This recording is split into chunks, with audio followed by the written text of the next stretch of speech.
سلام دوستای عزیزم، امیدوارم که مثل همیشه حالتون خوب باشه. من مرتضی هستم و امروز قراره با هم گردشی داشته باشیم در بازارچه محلی لاریخانی دیلمان. امروز دوشنبه 5 تیر ماه جاده سیاکل به دیلمان یکی از زیباترین جاده های ییلاقی و جنگلی گیلان محسوب میشه. بعد از گذشتن از جنگل و درختان انبوه به چشمه آب معدنی سردی که لاریخانی نام داره خواهید رسید. در اطراف این چشمه به خصوص در فصل بهار و تابستان و در آخر هفته ها بازارچه محلی برگزار میشه که روستاییان اطراف به عرضه محصولات محلی، صنایع دستی و دامپروری خودشون مشغولن. محصولاتی مثل انواع داروهای گیاهی، ماست، پنیر، کره، آلوچه، سیب، نان محلی به همراه بلال و چای آتشی. این بازارچه در نزدیکی منطقه اسپی دیلمان دارد.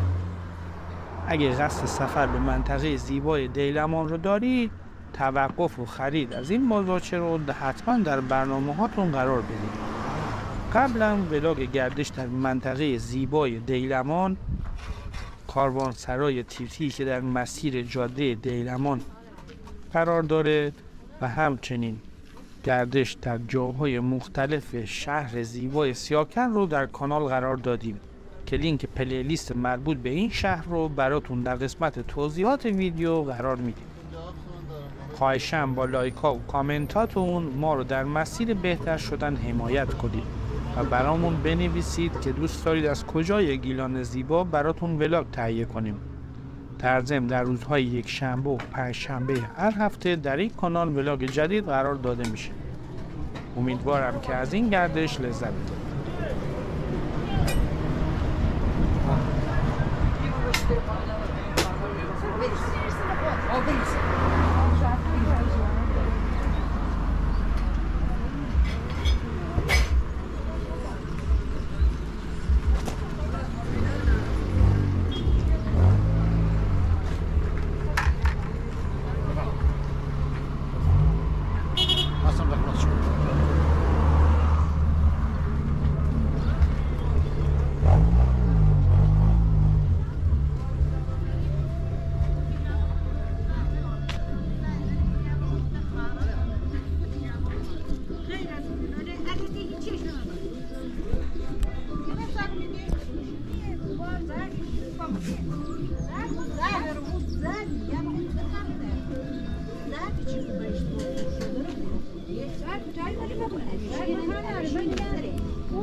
چطوری؟ سلام، خسته نباشید.